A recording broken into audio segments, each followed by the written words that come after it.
a nuestro webinar programado para el día de hoy.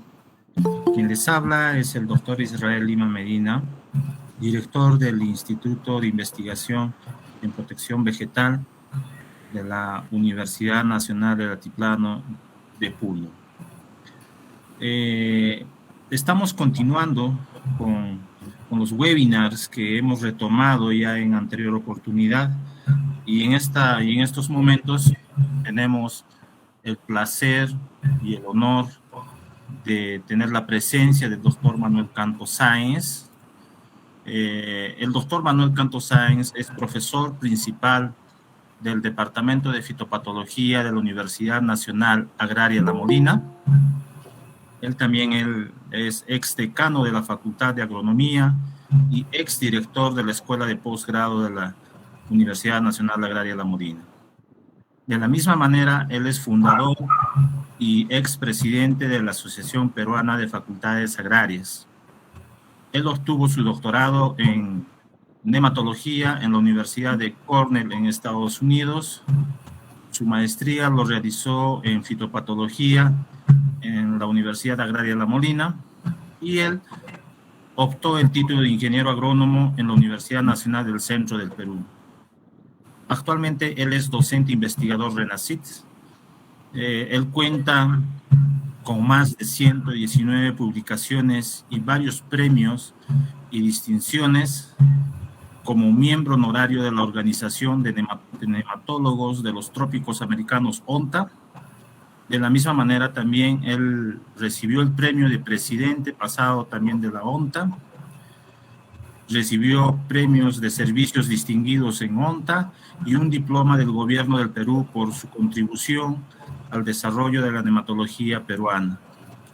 El doctor Canto también es miembro honorario de la Asociación Peruana de Fitopatología, profesor honorario de la Universidad de los Andes, profesor visitante de la Universidad Nacional Toribio Rodríguez de Mendoza y es asesor permanente de la Federación de Asociaciones de Educación Superior en Ciencias Agrarias y Afines, y también de la Asociación Peruana de Facultades Agrarias. Ha sido presidente de la Asociación Peruana de Fitopatología y varias veces presidente de la Asociación Peruana de Nematología. También fue jefe de Departamento de Fitopatología y Sanidad Vegetal y fundador y coordinador del doctorado y maestría en Agricultura Sustentable de la Universidad Nacional Agraria La Molina. Ha sido también vicepresidente de investigación de la Universidad Nacional de Jaén de nuestro país y actualmente es vicepresidente de investigación de la Universidad Nacional Intercultural de Quillabamba, que se encuentra en Cusco. Y entre sus logros está el haber logrado el licenciamiento de estas ambas universidades y actualmente se encuentra en Quillabamba ejerciendo la última función que les acabo de mencionar. En ese sentido, tenemos el honor al doctor Manuel Canto Sáenz de acompañarnos en esta oportunidad con el tema Política de Investigación en Desarrollo Sustentable. Doctor Manuel, le cedo la palabra. Muchas gracias, Israel. Es para mí un placer estar reunido con todos ustedes, hablando con gente de la Universidad Nacional del Altiplano de Puno, en la que tengo grandes amigos y algunos alumnos míos también. Y bueno, quería hablarles esta tarde sobre la política de investigación en desarrollo sustentable, que es la política que yo he venido siguiendo y he venido abriendo camino, como se dice, se hace camino al andar, para hacer más provechosa, más valiosa la investigación que uno hace, ¿no? Entonces vamos a conversar sobre este tema esta tarde. Y digo vamos a conversar porque a mí me gusta mucho que me pregunten, ¿no? Que me interrumpan en cualquier momento, no se preocupan, ahí va a haber una persona que va a estar atenta, que creo va a ser Israel, gracias Israel, va a estar atenta a las preguntas que se formulen, y entonces trataré de contestarlo y así voy a hablarles más de lo que a ustedes les interesa que de lo que a mí me interesa, ¿no? Entonces vamos a comenzar la presentación y espero que como repito, me conversen bastante esta tarde. Muchas gracias y buenas tardes a todos.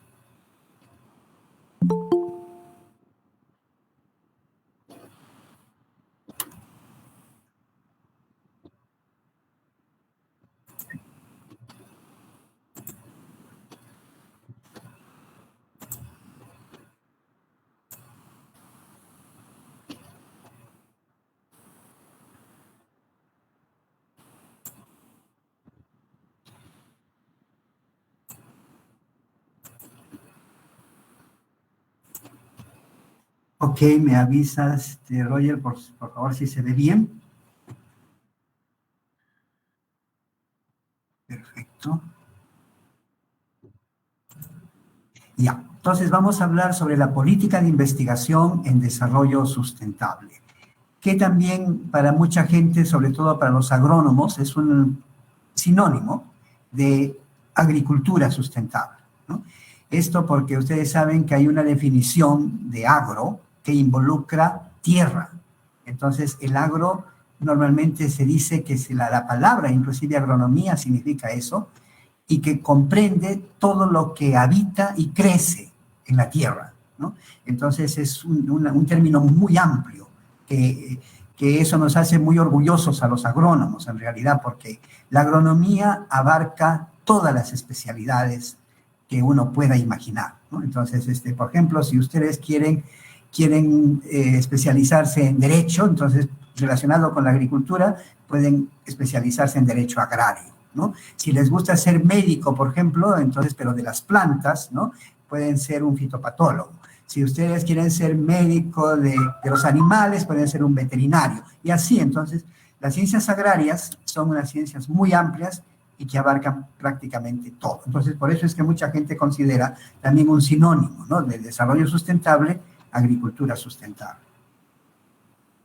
Y bueno, ¿cómo se llega a la sustentabilidad? Y ese ha sido un paso, un camino, como les dije, que quiere migrar de estudiar una sola disciplina, un estudio unidisciplinar, a un estudio multidisciplinar, ¿no?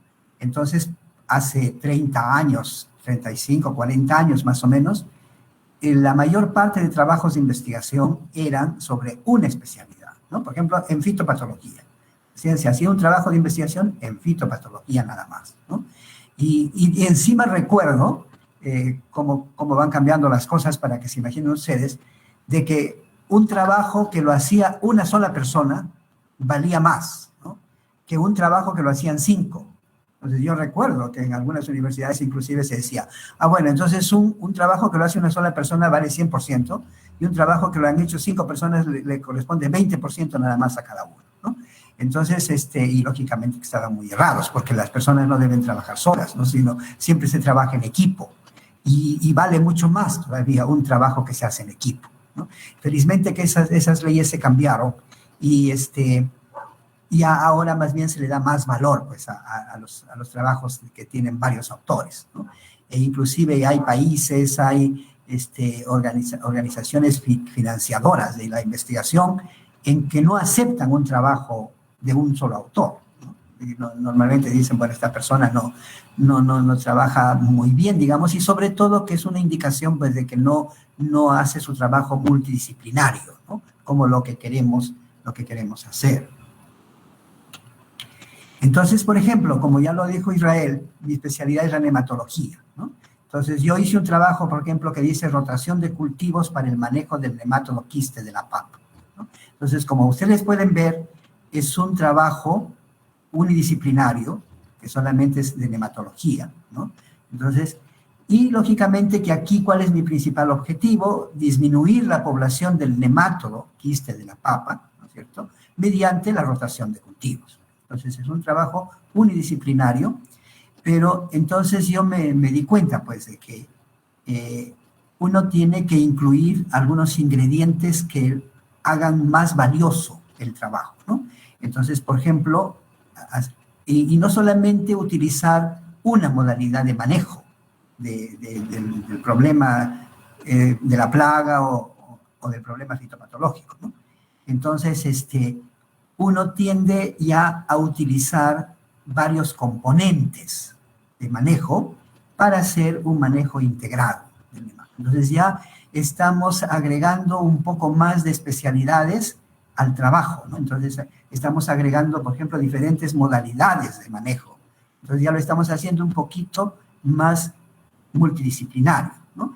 Y lógicamente no solamente pues integrar, ¿no? El manejo químico, el manejo ecológico, el manejo, químico, el manejo biológico, el manejo físico, el manejo cultural, etcétera, sino integrarlos en un solo programa de manejo integral. Y además le podemos dar el valor agregado de que ese programa de manejo sea ecológico, ¿no? Entonces yo, por ejemplo, propuse un curso en el doctorado que acaba de mencionar también Israel, que se llama Manejo Ecológico Integrado de Plagas, ¿no? En este caso, yo comencé a trabajar con un manejo ecológico e integrado del nemátodo quiste de la papa, para buscar diferentes componentes de manejo del nemátodo e integrarlos en un programa de manejo integrado, ¿no? Entonces, esto lo enriquece, lógicamente, el trabajo. Y, lógicamente, si esto de acá ya puede ser casi un sinónimo, digamos, un manejo ecológico integrado del nemátodo, puede ser casi un sinónimo de un manejo sustentable del nemátodo quiste de la papa. Pero es mucho más completo este manejo sustentable, ¿no? Entonces, como ven, lógicamente cada uno de esos trabajos unidisciplinarios son muy útiles, muy valiosos, ¿no? Tienen un valor, lógicamente, y esto se califica, por ejemplo, mayormente donde lo publico yo el trabajo, ¿no es cierto? Entonces, si yo lo publico el trabajo, por ejemplo, en una revista indizada, en una revista de alto impacto, que tenga un cuartil bien elevado, entonces eso mayormente le va a dar importancia y va a valorizar mi trabajo, ¿no? Pero es solamente eso, más que nada el aspecto técnico y dónde publico el artículo, ¿no? Entonces, cuando ya uno le adhiere el ingrediente de susceptibilidad, entonces, por ejemplo, en la rotación de cultivos que les estaba hablando, ¿no? En los resultados de este trabajo me dieron que las mejores alternativas para controlar el nemátodo quiste de la papa mediante rotación de cultivo tenía que estudiar en este experimento y era muy, digamos, es un poco fácil manejar el nemátodo con esta estrategia porque es un nemátodo más o menos específico, ¿no? Este nemátodo mayormente afecta 3 cultivos comerciales, ¿no? Afecta a otras malezas también, pero entre los cultivos comerciales solamente son 3. Y es un nemátodo que habita mayormente en la sierra, por ejemplo, en el caso de Perú. En otros países puede habitar otras regiones, ¿no? Pero en el caso del Perú solamente habita la región de la sierra. Y como ustedes saben, en la región de la sierra se siembra muy poco tomate, ¿no? Se siembra muy poca berenjena morada. Entonces queda solamente la papa, prácticamente como el cultivo principal que es hospedante de este nemátodo. Entonces, si la papa es el principal hospedante de este nemátodo, yo puedo tener muchas alternativas de cultivos para rotar con la papa y entonces bajar la población del nemátodo quiste de la papa. Entonces, pero ya si uno le agrega, por ejemplo, el ingrediente sustentable, ¿no? Que como ustedes saben tiene 4 componentes, ¿no? Digamos, tiene el componente técnico, que en este caso, por ejemplo, es la nematología, y ya si le agrego la sustentable también, entonces también son el manejo integrado, etcétera. Pero además del componente técnico, también tiene el componente económico. Entonces yo con mi trabajo tengo que averiguar, por ejemplo, cuán rentable, cuán económica o cuán costosa es la medida que yo estoy estudiando o la medida que me dio mejores resultados, ¿no? ¿Cómo puede incrementar esto el rendimiento, por ejemplo, del cultivo, ¿no? Entonces le estoy agregando el componente económico. Le estoy agregando también el componente ambiental, por ejemplo, ¿no? Si yo quiero preservar el medio ambiente y lógicamente la rotación de cultivos preserva muy bien el medio ambiente porque no usa pesticidas, no usa químicos, no usa productos tóxicos, etcétera, ¿no? Entonces es una medida ecológica, como decimos, ambientalmente amigable, y eso es lo que quiero utilizar en el manejo sustentable del nemátodo. Pero también hay otro componente que a mí me gusta mucho, ¿no? Que es el componente social. Y el componente social es, pues, cuánto aumente el bienestar del agricultor, el bienestar de la comunidad, el bienestar de la población, ¿no? Si de repente, por ejemplo, puede tener más facilidades para estudiar, más dinero para estudiar, si tiene más facilidades para vivir, de repente mejores servicios higiénicos, ¿no? Una mejor conectividad de internet, una mejor conexión de agua, una conexión de luz. Así entonces uno ve cómo va mejorando el aspecto social del agricultor con los resultados de un experimento que hagamos, ¿no? De un estudio que hagamos. Entonces, miren cómo enriquezco yo mi experimentación, cómo enriquezco yo mi trabajo, ¿no? Mi investigación.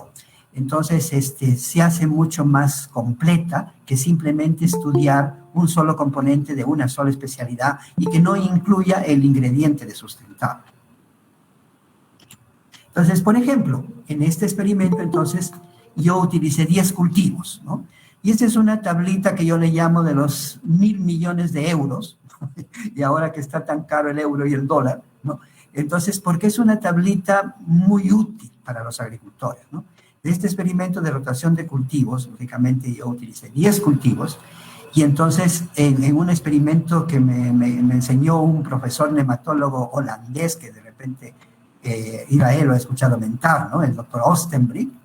Entonces, él nos enseñó esta prueba cruzada de estudiar la rotación de cultivos, que en 4 campañas yo puedo estudiar 100 rotaciones de cultivos diferentes, ¿no? Utilizando 10 cultivos. Se multiplica 10 por 10, nos da 100 rotaciones de cultivos diferentes. Entonces, yo encontré la mejor alternativa de rotación para 10 cultivos andinos, ¿no? Y entonces, en este cuadrito, por ejemplo, está aquí en esta columna, que ustedes pueden ver acá, el segundo cultivo, llama, porque primero tengo que sembrar un cultivo y de ahí le siembro ¿no? Por eso le dice acá el segundo cultivo. Entonces, por ejemplo, como segundo cultivo puede tener la papa, la quinoa, la avena, tarwi, cebada, trigo, maíz, uyuco, habas y arvejas, ¿no? Entonces, aquí están ordenadas las alternativas de rotación, o sea, lo que tengo que sembrar antes del segundo cultivo, ¿no es cierto? O sea, como primer cultivo, y ordenadas de la mejor alternativa de rotación, que es el caso 1, el caso 2 es la segunda, la tercera, la cuarta, la quinta y la sexta, séptima, octava y novena alternativa de rotación, ¿no? La 1 es la mejor y la 9 es la peor. Entonces, el agricultor, por ejemplo, antes de la papa, debe sembrar de repente las alternativas 1, 2 y 3 como máximo. O sea, sembrar, por ejemplo, primero maíz y después papa, va a obtener excelentes resultados. Igualmente, si siembra primero avena, después papa, va a tener excelentes resultados, ¿no? Y si siembra primero yuco y después papa, igual. Pero si siembra, por ejemplo, papa después de tarwi, le va muy mal, ¿no? No tiene tan buenos rendimientos. Si siembra papa después de cebada, igualmente, no tiene muy buenos rendimientos, ¿no? Y peor todavía, la peor alternativa, si siembra papa después de trigo, ¿no? Entonces se dan cuenta que estas alternativas no son convenientes, estas de acá son muy útiles. Y así para cada cultivo andino. Entonces, si yo quiero sembrar quinoa, lo debo sembrar después de la papa. Si quiero sembrar tarwi, lo puedo sembrar después de las habas. Si yo quiero tener el mayor rendimiento, ¿no? Si quiero sembrar trigo, también lo puedo sembrar después de la papa. Si quiero sembrar maíz, lo puedo sembrar después del yuco o después del mismo maíz, miren, y después, o también puede ser después de la papa, ¿no? Después, si quiero sembrar un yuco, también lo puedo sembrar desde la papa, después de la quinoa, etcétera, ¿no? Y entonces, igualmente para las habas, igualmente para la arveja. Entonces, ¿qué es lo que tiene que hacer el agricultor? Mirar esta tablita y decir, yo quiero sembrar tarwi, lo debo sembrar después de habas, o lo puedo sembrar después de uyuco, o lo puedo sembrar después de papa, pero no debo sembrar el tarwi o chocho, como le llamamos en la sierra, ¿no? Después de la avena o después de la cebada, y mucho menos hacer un monocultivo, ¿no? Miren que esto es muy interesante, lógicamente que intervienen un montón de factores, ¿no? Factores biológicos, factores físicos, factores químicos, etcétera, ¿no? Y no tiene reglas, ¿no? Yo puedo tener, por ejemplo, miren, una de las peores alternativas, a veces, por ejemplo, ¿cuál podría ser? Por ejemplo, en las habas, ¿no? La peor alternativa para las habas es el monocultivo, ¿no? O sea, si yo siembro habas después de habas, no rinde muy bien. Y eso más o menos sigue la regla, ¿no? Pero si yo siembro, por ejemplo, vamos a ver por aquí, a ver, déjenme ver uno, pero no esté tan... Como por ejemplo el maíz, miren, el maíz, y si yo siembro el maíz después de maíz, no me va tan mal, ¿ven? A pesar que es un monocultivo. La segunda alternativa es un monocultivo en maíz, ¿no? Entonces, no es como el caso de las habas, por ejemplo. Y así, entonces uno no puede exactamente saber por qué un cultivo rinde mejor después de otro, ¿no? Porque son un montón de factores. Hubo un muchacho en Alabama, me parece, si no recuerdo mal, que él quiso determinar por qué, por ejemplo, la soya rendía mejor después del algodón, algo así, digamos, ¿no? Y entonces, bueno, comenzó a estudiar los factores y se demoró haciendo una tesis de doctorado de por lo menos 10 años, porque él seguía estudiando factores y mecanismos y situaciones que explicaban por qué un cultivo rinde mejor después de otro y rinde peor después de otro, ¿no? Entonces, miren cómo le estoy incluyendo, pues, en esto, ya que es sustentable, este aspecto que es tremendamente económico, ¿no? Y también muy ecológico, porque simplemente uno cambia de cultivo, ¿no? No necesita hacer grandes cosas, porque las diferencias de rendimiento son enormes. Por ejemplo, miren, aquí esta es una parcela, ¿no? ¿Y cómo rinde el maíz después de la papa? El maíz después de la papa. Miren el rendimiento. Y si yo siembro maíz después de quinoa, miren el poco rendimiento que obtengo, ¿no? Entonces, aquí estoy obteniendo, pues, casi el triple, digamos, de rendimiento, simplemente cambiando el cultivo que yo voy a sembrar antes del maíz, ¿no? O sea, antes del maíz siembro papa, entonces voy a tener muy buen rendimiento del maíz.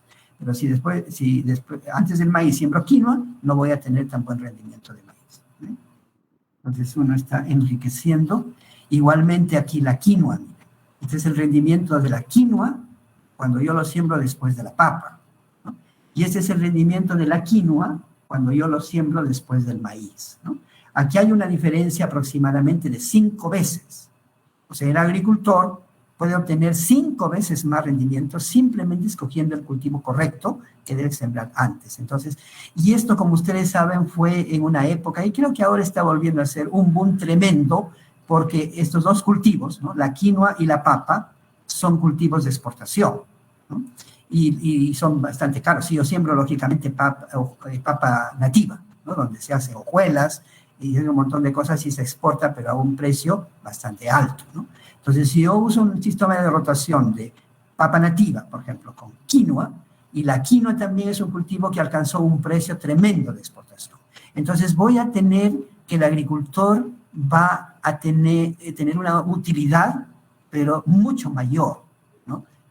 Utilizando este estudio, los resultados de este estudio, ¿no? Va a tener una utilidad de repente 5 veces más que utilizando otras alternativas de rotación, ¿no? Y el precio, lógicamente, que se eleva tremendamente. Yo recuerdo siempre el caso de Huancavelica, por ejemplo, cuando el mundo no le gustaba la papa de color, no le gustaban las hojuelas que tengan una manchita. Entonces yo recuerdo, por ejemplo, que Estados Unidos, lógicamente, no le gustaba inclusive la papa amarilla, le gustaba solamente la papa blanca, ¿no?, que ellos le llaman Irish potato encima, la papa irlandesa. ¿Por qué? Porque cuando la papa se fue a Europa, los irlandeses les gustó tanto la papa que casi todo Irlanda lo sembraron papa, ¿no? Entonces ya Europa pensaba que la papa era oriunda y originaria de Irlanda, y por eso en los norteamericanos hasta ahora le llaman Irish potato, ¿no?, papa irlandesa. Entonces, y esa papa es blanca, pues, ¿no? Entonces ellos, la papa frita, la papa en hojuelas, todo era blanquita nada más. Tenía que ser bien blanquita la papa para que a ellos les guste, ¿no? Pero ya después, al ver cómo se fueron descubriendo, por ejemplo, las antocianinas y las ventajas de la papa más nutritiva, la papa nativa, entonces ya les fue gustando la papa de color, y ya no les importaba tener, por ejemplo, una hojuela de color morado. Entonces, Huancavelica comenzó a exportar su papa, ¿no? Y entonces una arroba de papa, por ejemplo, de papa nativa en Huancavelica, antes de este fenómeno, costaba 5 o 6 soles la arroba, imagínense, ¿no? Y después de este fenómeno, cuando ya se empezó a exportar, la arroba de papa nativa subió a 100 soles. Entonces se dan cuenta cómo va a aumentar los ingresos de ese agricultor por esa exportación, por esa industrialización, ¿no? Entonces, eso es lo que busca la sustentabilidad, darle un valor más agregado a nuestra investigación, ¿no?, el desarrollo sustentable.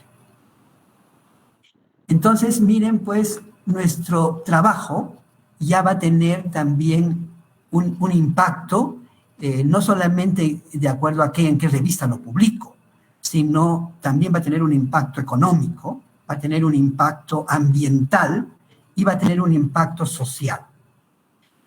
Se está hablando de que en el futuro, de repente de aquí a 5 años, más o menos por allí, ya los trabajos de investigación no se van a calificar solamente de acuerdo a en qué revista lo publico, ¿no? Sino también a lo que les acabo de decir. ¿Qué impacto económico tiene esa investigación? ¿Qué impacto ambiental y qué impacto social tiene? Entonces, si yo ya estoy trabajando en desarrollo sustentable, en agricultura sustentable, ya tengo asegurados esos impactos, ¿no? Porque estoy considerando esos componentes en mi investigación. Entonces, ya no solamente será, pues, si yo bajo la población del nemátodo, sino cuánto incremento la rentabilidad del cultivo, de los cultivos para el agricultor, cuánto incremento el valor agregado haciendo la industrialización, cuánto incremento, por ejemplo, el cuidado del medio ambiente, cuánto disminuyo el uso de pesticidas, etcétera, y finalmente cómo aumenta el bienestar social del agricultor o de la comunidad.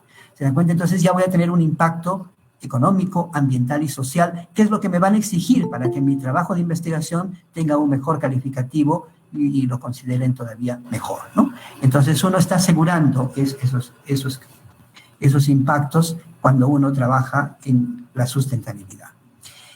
Bueno, pero no solamente pues tenemos problemas de nemátodos, ¿no? Y los nemátodos, por ejemplo, no están solos en el campo, ¿no?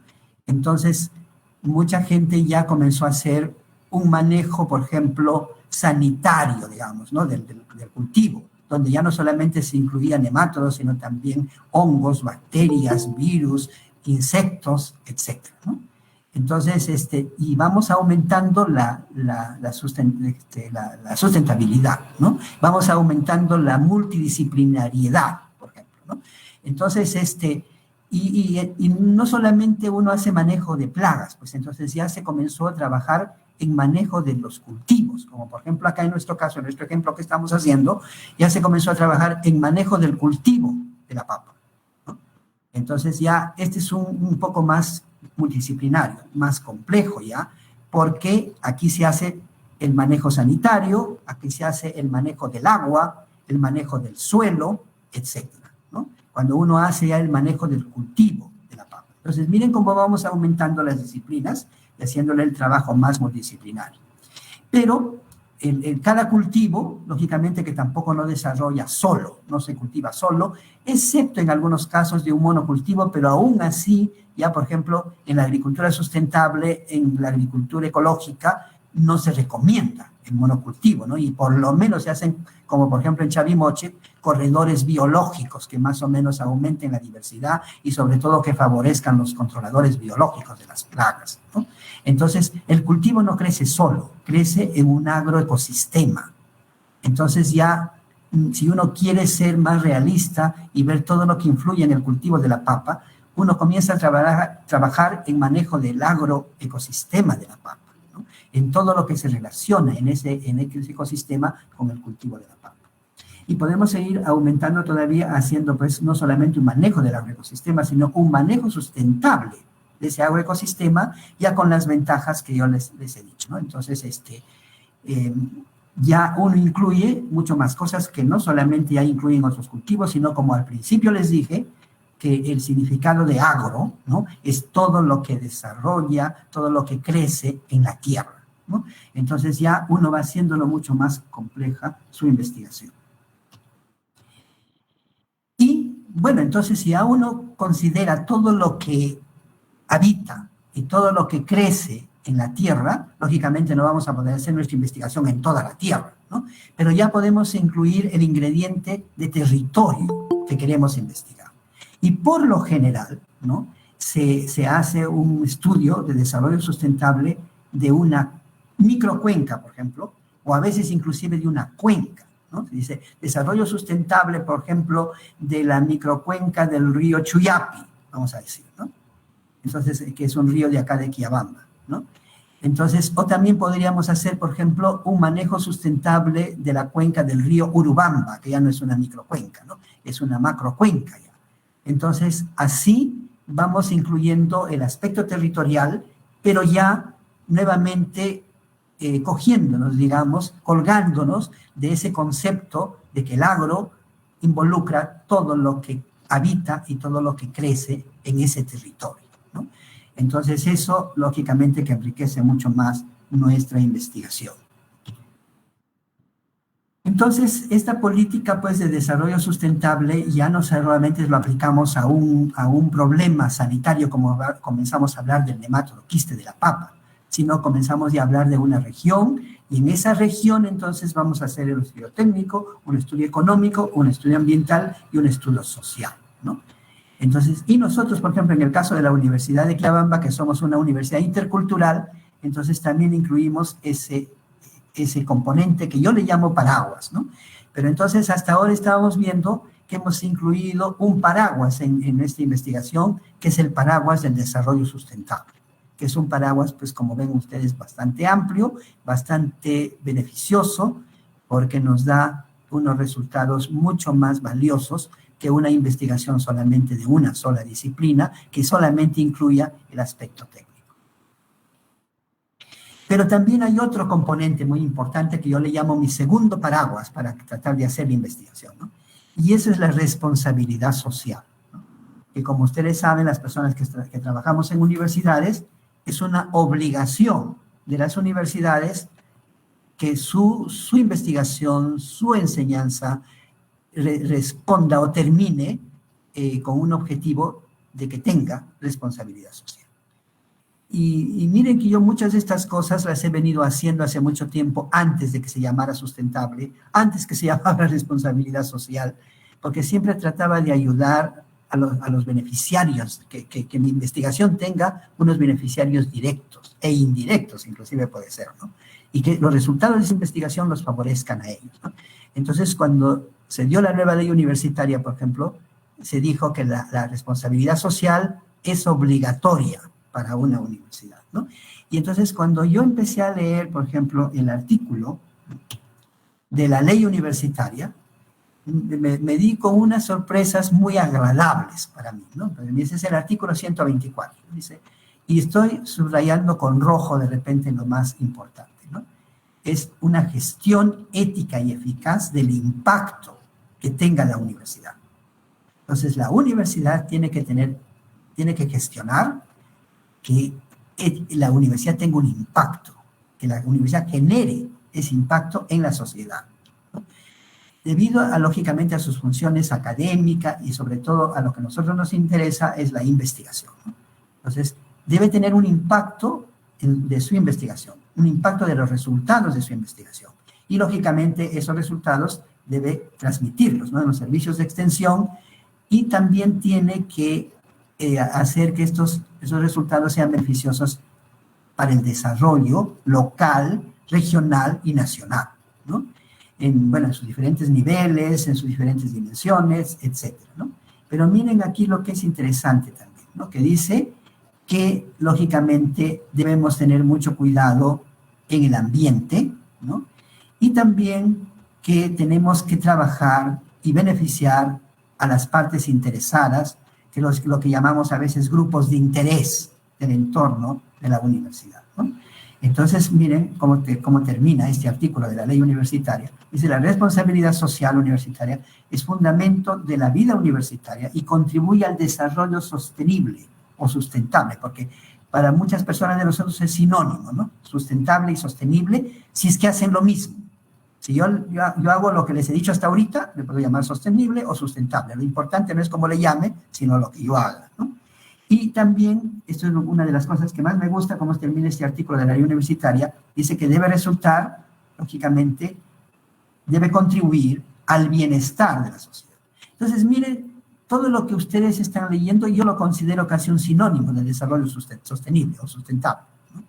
O sea que prácticamente son los mismos objetivos, prácticamente se quiere llegar a lo mismo, ¿no? Entonces, con el desarrollo sustentable y la responsabilidad social. Lógicamente, la responsabilidad social enfatiza mucho más esta parte de aquí, ¿no? Que debe contribuir al bienestar de la sociedad. De repente, esa es una cosa que enfatiza bastante la responsabilidad social, ¿no? Y que entonces la universidad debe trabajar para aumentar ese bienestar, para mejorar ese bienestar de los grupos de interés que están en el entorno de la universidad. Por eso me gustó mucho la responsabilidad social. Lo que no me gusta es que no está en la vicepresidencia de investigación, porque lógicamente yo pienso que toda la investigación que tienen que hacer las universidades tiene que estar bajo este paraguas, ¿no? de responsabilidad social. Entonces, pues, este es un nuevo paradigma para las universidades y también lo que, además de enfatizar que debe contribuir a elevar el bienestar de la sociedad, tenemos cómo vamos a contribuir, pues, transfiriendo este conocimiento que lo hemos obtenido con la investigación. Este conocimiento tenemos que transferirlo a la sociedad, a las partes interesadas, pero para que estas partes interesadas se sientan más comprometidas, se sientan más socias, digamos, de los resultados de esa investigación, tienen que participar en la investigación, tienen que ser coinvestigadores, ¿no? Y por eso es que estas diapositivas del CINEACE también me gustan mucho, porque aquí está, por ejemplo, hablando lo que hemos estado diciendo, ¿no? Que debe haber un sistema de gestión de responsabilidad social universitaria en las universidades, ¿no? Entonces tenemos que ver cuáles son las necesidades de las partes interesadas, ¿no? Entonces, si yo voy, por ejemplo, a una municipalidad, puedo determinar, más o menos estudiar, darme cuenta, un problema muy fuerte que tenga ese distrito, ¿no? Entonces, primero identifico esas necesidades de la parte interesada, ¿no? Y de ahí entonces tengo que ver los objetivos del desarrollo sostenible y entonces voy a hacer que la formación académica de la universidad esté más o menos relacionada con el desarrollo sostenible y también con resolver los problemas más importantes de las partes interesadas y lógicamente voy a hacer investigación entonces para ver cómo resuelvo esos problemas, involucrando lógicamente a las partes interesadas y por eso es que los proyectos se hacen con la sociedad, se hacen con los grupos de interés, ¿no? Y al final, entonces los resultados de estas tres cosas, de la formación académica, de la investigación y de los proyectos tanto de investigación como de responsabilidad social, satisfagan las necesidades de las partes interesadas, de los grupos de interés, ¿no? Entonces, eso es lo que uno combina, digamos, estos dos paraguas, ¿no? El desarrollo sostenible, sustentable, y la responsabilidad social. Entonces, tenemos que, pues, promover la inter- y transdisciplinariedad, como ustedes han visto, ¿no? Integrar a los actores sociales externos en las investigaciones y en el diseño de las líneas de investigación. Ahora nosotros estamos recibiendo, por ejemplo, una capacitación del CONCITEC para esto de las líneas de investigación.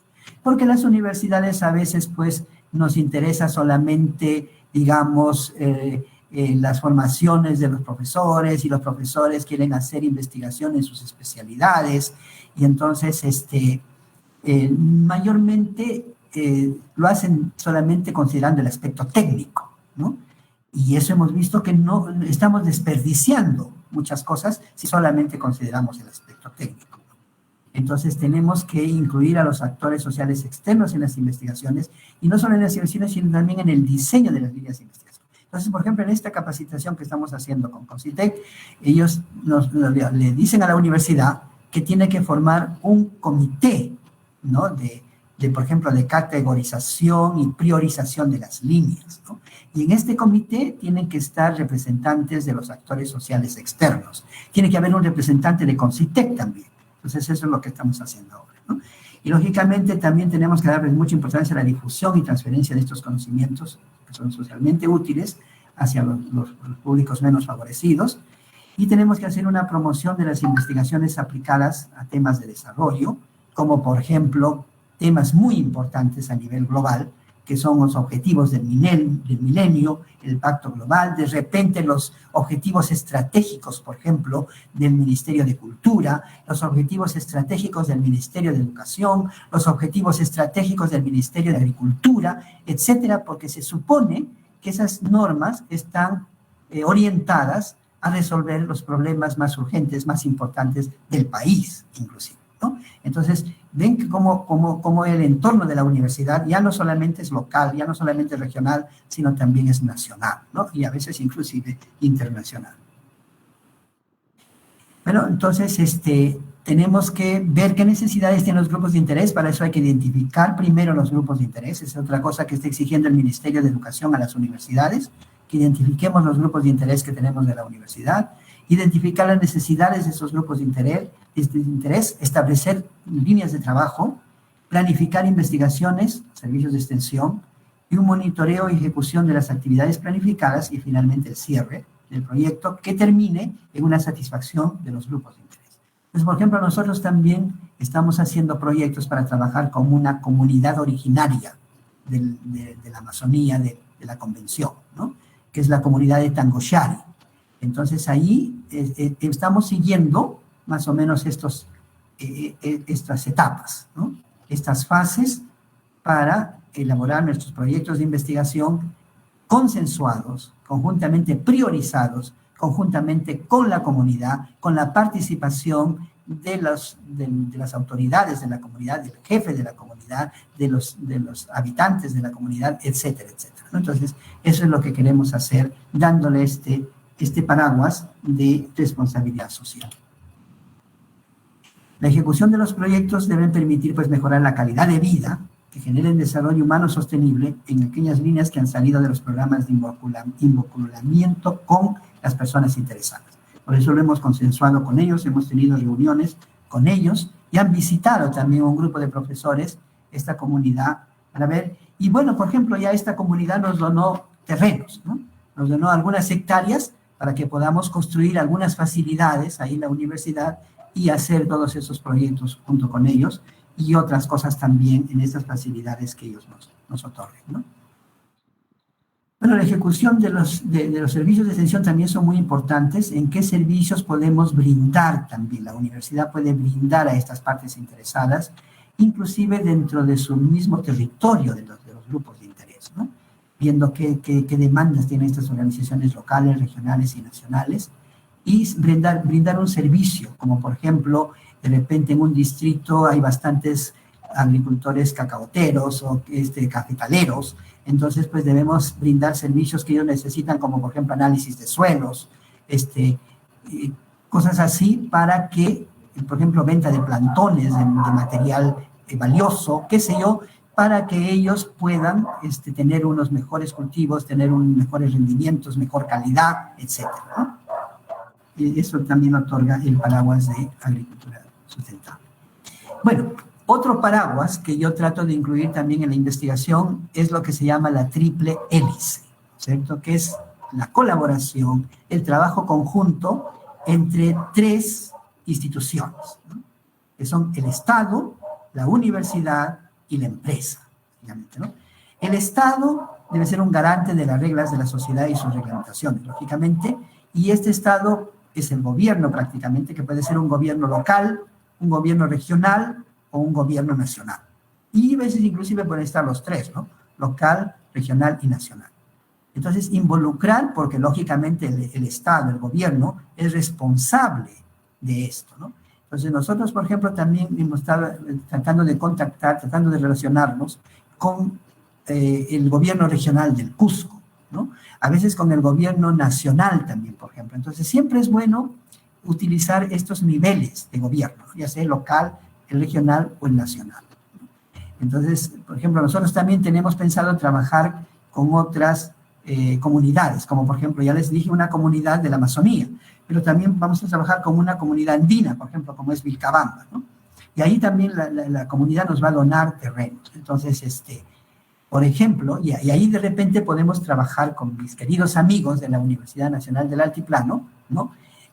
Porque esta comunidad es una comunidad altoandina, y dice que antes pues tenían camélidos sudamericanos, pero ahorita no encuentran pero ni siquiera uno de adorno, ¿no? Ni para que conozcan los niños, nada. O sea, antes tenían vicuñas, tenían alpacas, y ahora ya no tienen ni uno, ¿no? Y yo pienso pues que y tienen pastos, ¿no? Entonces, yo pienso que si crían estos animales que, como ustedes saben, ustedes los puneños, que son especialistas en esto, en camélidos sudamericanos, lógicamente tienen una lana que es mucho más valiosa, que es mucho más rentable, que se puede exportar, etcétera, etcétera. Entonces, yo creo que el bienestar y el aspecto económico de estos habitantes de las comunidades de Vilcabamba, van a tener muchas más utilidades criando estos animales, por ejemplo, ¿no? Entonces, y miren, hemos tenido la suerte de que nos ha contactado el Ministerio de la Producción con sus CITES, y que tiene, pues, eso es un entidad a nivel nacional, pero que también tiene sus representantes regionales y también tiene a veces sus representantes locales, ¿no? Entonces, tenemos que involucrar a esta hélice, el Estado, en la investigación. Entonces, miren cómo ya estamos en un tercer paraguas, estoy diciendo, ¿no? El primer paraguas fue el desarrollo sustentable, el segundo paraguas la responsabilidad social, y ahora el tercer paraguas la triple hélice, ¿no? Lógicamente tiene que intervenir la universidad para trabajar junto con el Estado y junto con la empresa, ¿no? La universidad tenemos que generar y transmitir esos conocimientos, pero que nos ayude el gobierno, que nos ayude la empresa, ¿no? Entonces, por ejemplo, en el caso que les estoy hablando de Vilcabamba, entonces tendríamos que incluir a una empresa que por ejemplo, nos ayude en la exportación, una empresa que nos ayude en la confección de las prendas, porque a veces, por ejemplo, se podría exportar lana nada más, pero como ustedes saben, siempre hay que tratar de darle como se dice, un incremento, no me acuerdo, ahorita se me olvidó, un beneficio agregado, un valor agregado, es lo que se dice, ¿no? Un valor agregado a lo que uno produce, y entonces, lógicamente, sería mucho mejor que vendieran, por ejemplo, exportaran ya ponchos, chalinas, chales, qué sé yo, que simplemente exportar lana. Entonces, ahí es donde entra la empresa, ¿no? Entonces, esta triple hélice es muy, muy beneficiosa, ¿no? Hay personas que hablan de una cuarta hélice y una quinta hélice, pero yo no estoy muy de acuerdo con eso, por ejemplo, porque las tres hélices aquí son instituciones, pero la cuarta, por ejemplo, dicen el medio ambiente, y la quinta el aspecto social. No, pues eso no son hélices, ¿no? Eso ya lo tenemos nosotros en el desarrollo sustentable y en la responsabilidad social. Bueno, qué pena, hasta ahorita estaba hablando como loco, yo solito nomás, hasta ahorita no he tenido ninguna pregunta, qué pena. Dicen que los que hablamos solitos estamos locos, ¿ven? Así que entonces espero que de repente alguien me haga una preguntita por ahí. Bueno. Ahora, lógicamente que nosotros también tenemos un cuarto paraguas, ¿no? Que, como ya les dije, es la interculturalidad. Entonces, nosotros tenemos que trabajar conjuntamente con nuestras hermanas, las otras universidades interculturales del país, ¿no? Y acabamos de tener una reunión hace como 15 días más o menos, creo que fue, porque lo malo sí, pues, es que les voy a decir, es que las universidades en organización, en composición, recién formadas, es que no hay mucha estabilidad, digamos, de las autoridades, ¿no? Entonces los cambian y, lógicamente, a veces el trabajo se retrasa por estos cambios, ¿no? Porque hay algunas personas que avanzan más, otras personas que avanzan menos, unas personas que les gusta más, y así. Pero de todas maneras, entonces tratamos, pues, de continuar con el trabajo, y para eso también hemos formado, por ejemplo, una red, ¿no? La red de universidades interculturales. Entonces ya tuvimos una reunión, por ejemplo, en Quillabamba, de un encuentro de las universidades interculturales, que fue muy exitoso, muy provechoso, muy interesante, porque lógicamente podemos conseguir, pues, muchas más cosas juntos que cada uno por separado, que a veces sería muy difícil que lo consigamos cada uno por separado, ¿no? Somos 4 universidades interculturales, nosotros, la Universidad Nacional Intercultural de la Selva Central Juan Santos Atahualpa, y por ejemplo, acá teníamos una doctora lingüística que era una trome en interculturalidad, ¿no? Y ya la cambiaron, por ejemplo, ahora ella era la viceacadémica de la universidad, de esta universidad, pero felizmente ella sigue trabajando en la Universidad de San Marcos y seguimos con los contactos. Ahora, por ejemplo, la Universidad de Quillabamba estamos organizando dentro de muy poco tiempo, y les invito a participar. Vamos a dar un diplomado internacional de interculturalidad, y entonces ella va a ser una de las profesoras, por ejemplo, de ese diplomado, ¿no? Que va a ser internacional.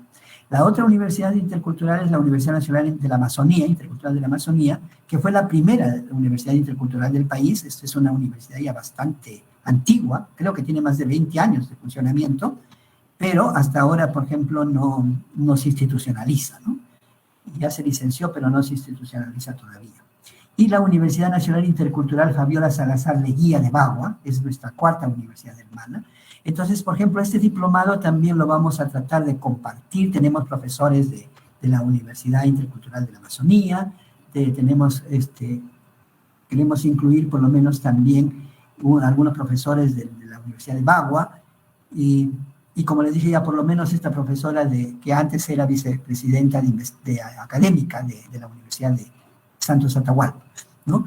Entonces, y les cuento otra buena noticia más, que este diplomado internacional que vamos a ofrecer posiblemente en el mes de noviembre, lo que queremos que sea un trampolín para ofrecer una maestría en interculturalidad en la Universidad de Quillabamba, y que entonces sea una maestría ofrecida en forma conjunta por la red de universidades interculturales del Perú.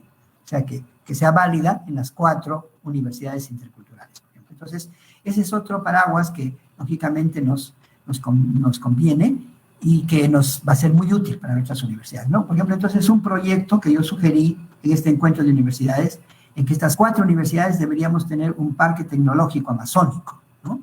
Y yo creo que es pues muy factible de que el gobierno dé una ley inclusive especial, como lo ha dado para la Universidad Agraria La Molina. El gobierno ha dado una ley para que la Agraria La Molina tenga un parque tecnológico en la Agraria, ¿no? Entonces, si hay una universidad que puede tener ese parque tecnológico, ¿por qué no 4 universidades que son tan importantes en la Amazonía y en alguna parte andina del Perú, ¿no? Como la Universidad de Quillabamba tiene esos 2 componentes, amazónico y andino, ¿no? Entonces, eso sería muy útil.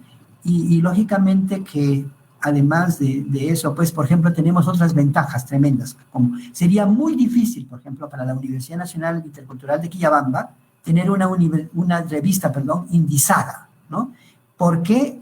Sí, porque una revista que mucha gente cree que es más fácil de indizarla es tener una revista multidisciplinaria. Y en este caso, por ejemplo, la multidisciplinariedad no es útil, porque cuando una revista es multidisciplinaria, le exigen más números a uno por año, le exigen más artículos por número, y entonces, y lógicamente, pues la gente no le gusta mucho una revista multidisciplinaria, ¿no? Mucha gente prefiere más la revista unidisciplinaria, que en este caso sí es mejor.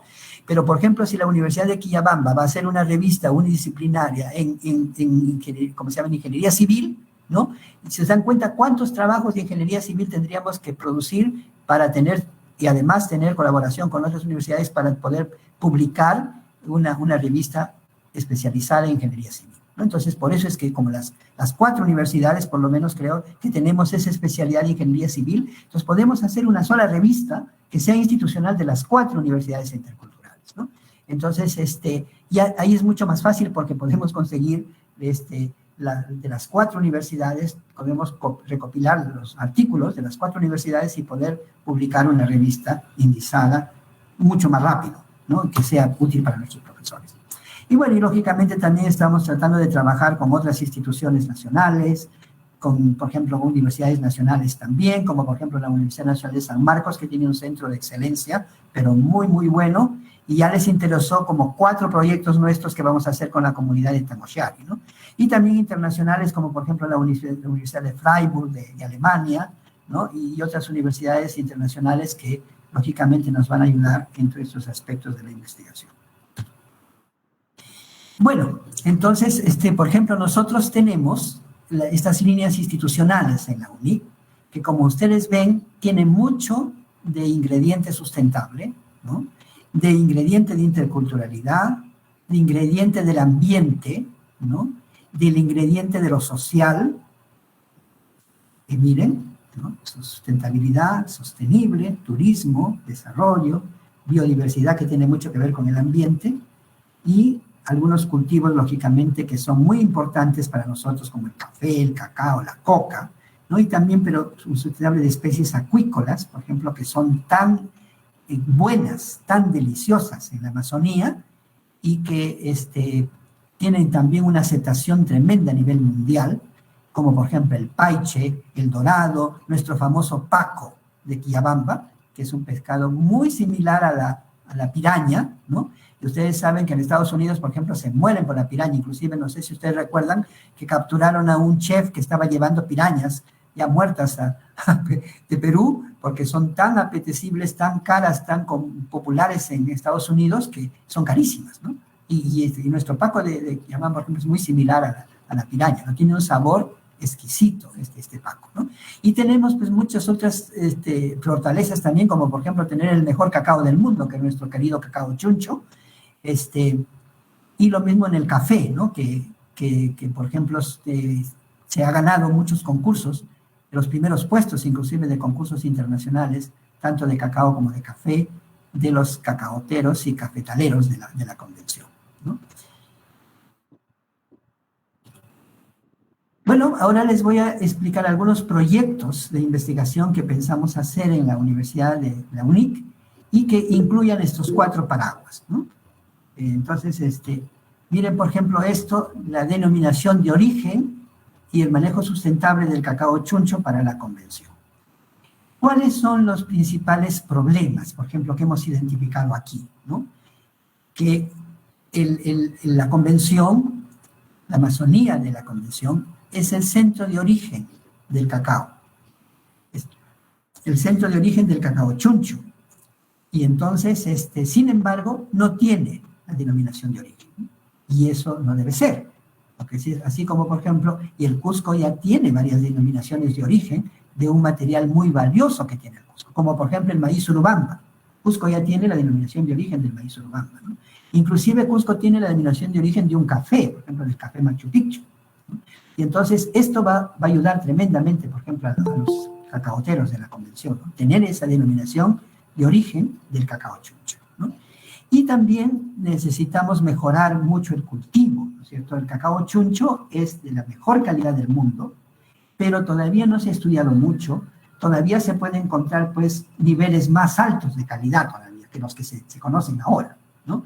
Porque si no es estudiado, imagínense lo que ya se ha encontrado, una vez que se estudie mucho más la variabilidad, la diversidad del cacao chuncho, se puede encontrar también. Y no solamente encontrando eso, sino también mejorando el rendimiento del cacao chuncho, mejorando el cultivo, ¿no? Mejorando para que sea más rentable, con menos problemas, como por ejemplo menos plagas, menos enfermedades.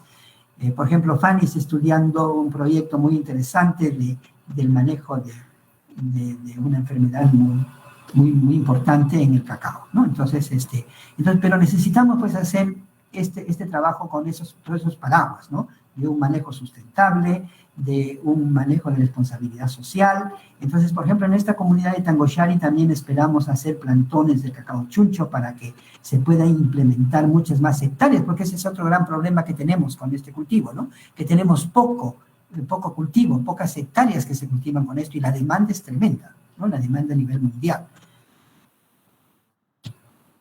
Entonces, como ya les he manifestado, es un cacao originario del Cusco que tiene la mejor calidad organoléptica en el mundo, ¿no? Este es nuestro famoso cacao chuncho, ¿no? Miren, aquí tenemos unas luces que ha escrito Wilton Céspedes sobre el cacao chuncho. Es el segundo cultivo en importancia económica después del café, la convención, y el mercado nacional e internacional, tanto de estos dos cultivos, lógicamente siempre exigen mejor calidad, ¿no? Y lógicamente la convención tiene pues un material genético muy valioso, este cacao chuncho, y que se ha distinguido pues su alta calidad sensorial, su calidad nutracéutica y competitividad en el mercado. La calidad del perfil sensorial del cacao chuncho está dada por su baja acidez, baja astringencia y bajo amargor, ¿no? Por los aromas y sabores que tienen notas superlativas de floral, frutal, dulce, de nueces, de especias y otros inclusive, que se traducen lógicamente en el chocolate de muy buena calidad, ¿no? Pero sin embargo, miren, el rendimiento en parcelas técnicamente conducidas más o menos tiene los 2.000 kilos por hectárea. Entonces, este rendimiento, por ejemplo, tiene que ser incrementado, ¿no? Y lógicamente se tiene pues que también industrializar el cacao chuncho. No solamente la convención debe vender el cacao chuncho en materia prima, ¿no? Sino también ya tiene que elaborar, como ahora ya se está elaborando y también se está ganando concursos internacionales de elaborar el chocolate. Entonces la universidad, por ejemplo, también ya tenemos un instituto de investigación del cacao, ¿no? Y en este instituto de investigación, lógicamente, también pensamos asociarnos con la empresa. Ya se tiene convenio con la Ibérica, por ejemplo, y entonces, y esperamos que con otras chocolateras también, ¿no? Tanto nacionales como internacionales, para que ya la convención también pueda fabricar su propio chocolate y venderlo ya mucho más industrializado, ¿no? Entonces ya tenemos este Instituto de Investigación del Cacao en la UNIC, y lógicamente que aquí también ya estamos tratando de comprar un fondo de la universidad para dedicarlo al Instituto del Cacao, y tratamos de que esté cerca a los mejores cacaoteros de la convención, y entonces para trabajar con ellos, pues como que ustedes han visto, la responsabilidad social dice trabajar con el entorno, ¿no? Y aquí vamos a construir en este instituto laboratorio de fitopatología, de entomología, de suelos, de cultivo de tejidos. Ahí nos ayudará mi biología molecular, mi amigo Israel, por ejemplo. Y entonces estos laboratorios lógicamente van a servir para la investigación que se haga en el instituto, pero también para dar servicios a los agricultores, ¿eh? Como les decía, entonces ese es otro aspecto de la responsabilidad social, ¿no? Vamos a construir invernaderos, lógicamente, viveros, parcelas, microparcelas, parcelas demostrativas con los agricultores, campos experimentales, y también una colección de germoplasma que ya la universidad la tiene, ¿no?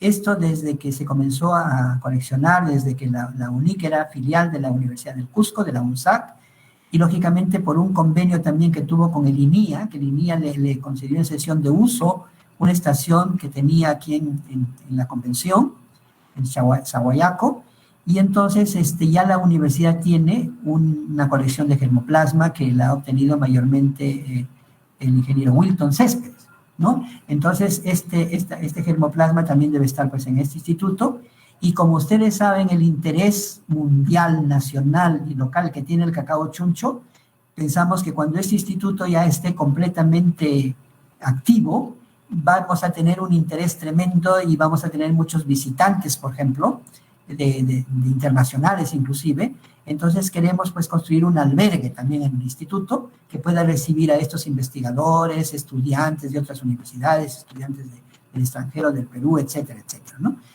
Y lógicamente también tener una planta de procesamiento de cacao, una planta de producción de chocolate, ¿no? Pero lo que también vamos a hacer es dar una maestría en cacao, ¿no? Entonces esa maestría va a ser internacional también.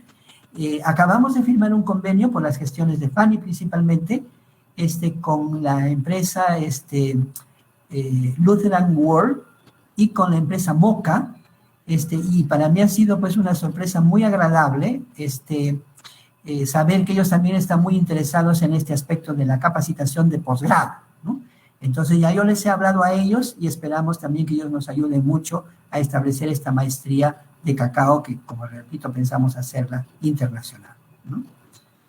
Y también tener sus auditorios, lógicamente, para la maestría, sus aulas y su centro de cómputo para los estudiantes de maestría.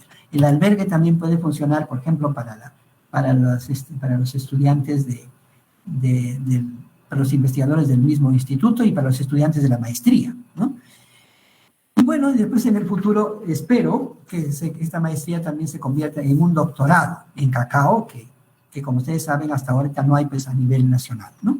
Y también en muy pocos países que habría tanto la maestría como el doctorado. Otro proyecto, por ejemplo, por si acaso si me estoy pasando mucho el tiempo, me avisas Israel, yo no hay problema de concluir en cualquier momento.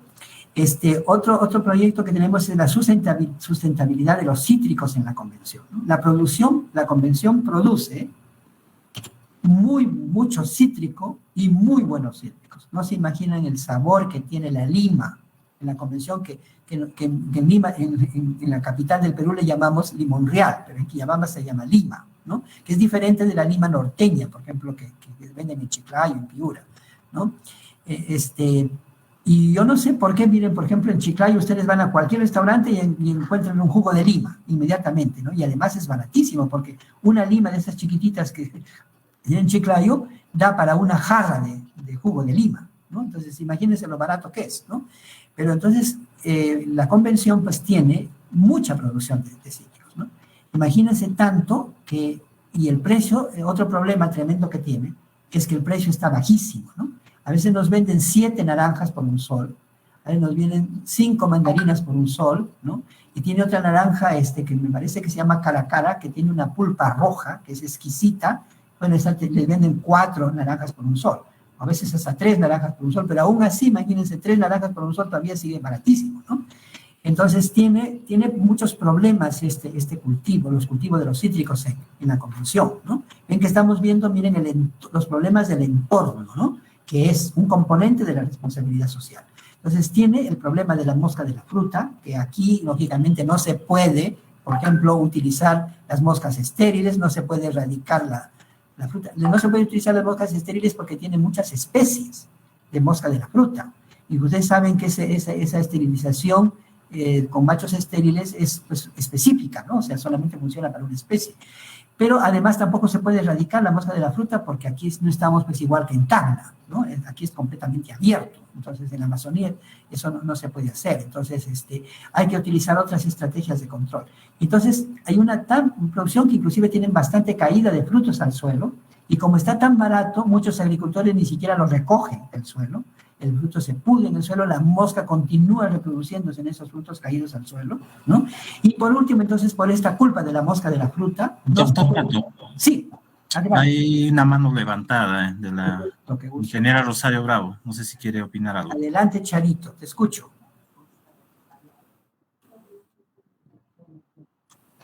Que de repente su micrófono está apagado. Sí. Ya, está bien. Sí, doctor, pero prefería terminar de escucharlo porque está tan interesante y después puedo hacer las preguntas que tengo preparadas. Como gustes, Charito, como gustes, a mí no me molesta para nada, más bien me gusta que me interrumpan y me hablen sobre el tema que estoy hablando ahorita. Por ejemplo, si tienes alguna pregunta sobre cítricos, me lo puedes hacer de una vez ahorita, aprovecha que estoy en este tema. Bueno, no, más bien quería hacerle una pregunta y tratar de interesar un poco a los participantes sobre el aspecto de sustentabilidad, el impacto de la investigación sustentable o sostenible, en la que usted ha mencionado, y yo estoy completamente de acuerdo con usted en muchas de las cosas que ha dicho, en esta parte ambiental, que sí, por ejemplo, aquí en Puno trabajamos con la producción orgánica de quinoa, ¿no? Entonces, estos 4 impactos son muy importantes, pero, por ejemplo, lo que tenemos un poco abandonado es la presencia de malezas. La universidad y la formación profesional que damos en agronomía ha dejado un poco de lado lo de las plantas espontáneas o malas hierbas, ¿no? Entonces, ¿cómo sería el manejo completo de esto, de un cultivo? Porque, por ejemplo, quinoa tiene bastante mala hierba, ¿no? Entonces, es una competencia y allí se albergan la plaga más importante. Con Israel hemos hecho algunos estudios también de nemátodos y la quinoa también tiene nemátodos y son las malezas también hospederas de todas estas plagas. Entonces, no hay forma de erradicar las malezas si no es utilizando agroquímicos. Y entonces ahí baja el impacto ambiental, ¿no? Entonces, esa era una pregunta, un comentario, doctor. Sí, y tienes razón, es muy importante el aspecto de malezas, ¿no? Y bueno, yo pienso que en un cultivo, por ejemplo, de quinoa orgánica, que me imagino que lo exportan, porque hay que tratar de exportarlo, el precio de exportación es tremendamente mayor que el precio nacional, lamentablemente, ¿no? Y lógicamente para nosotros nos interesa el nivel económico de los agricultores, entonces yo creo que un cultivo orgánico que se exporte, hay que tratar de repente encontrarle también un nicho especial, por ejemplo, en el extranjero, que puede ser Europa, puede ser el Japón. En Japón, por ejemplo, les gusta muchísimo la quinoa, ¿no? Entonces se puede encontrar un mejor precio que justifique algunos manejos de malezas que son ambientalmente amigables, ¿no? Como por ejemplo la cobertura del suelo, mira, con algún material opaco que evite precisamente que crezcan las malezas, ¿no? Se puede usar hojas, se puede usar paja, se puede usar plásticos, se puede usar hasta piedritas, ¿no? Se usa. Entonces, también, lógicamente, que hay un manejo sustentable de las malezas, ¿no? Mi amigo Salomón Helbot ya se jubiló y lógicamente ahora debe tener más tiempo, salvo que, sobre todo el tiempo que le deja la nieta, porque ahora ya se ha jubilado, pero la nieta le ocupa bastante tiempo porque es su chochera, la nieta de Salomón Gelbo, que es nuestro especialista en malezas, ¿no? Entonces, de repente, él puede un poco ayudar en esto del manejo de malezas, porque ya tiene un poco más tiempo, ya que está jubilado, pero si no, por ejemplo, también tenemos otro malezólogo en la agraria que es muy bueno, que es Ulises Osorio, ¿no? Entonces, ellos también han estudiado esos, a veces, por ejemplo, hay hasta control de malezas con hongos, ¿no? Con hongos que son más o menos específicos para las malezas y que no le afectan, en este caso, a la quinoa, por ejemplo. Yo recuerdo que una vez nos hablaron de un carbón que afectaba una maleza, entonces era muy útil, lo destruía todas las semillas de la maleza, todas las semillas estaban llenas del carbón, y entonces ya no producían ni una semilla, y entonces era una forma muy efectiva de manejarlo. Entonces, se tiene que hacer un manejo lo menos posible, mire, sobre todo si es orgánico, y que sea pues ambientalmente amigable, tenemos que usar la menor cantidad de pesticidas, ¿no? ¿Cómo se llama?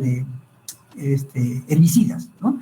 Entonces, y hay, felizmente, hay, como te repito, métodos de manejo, ¿no? Entonces, que no sean químicos necesariamente.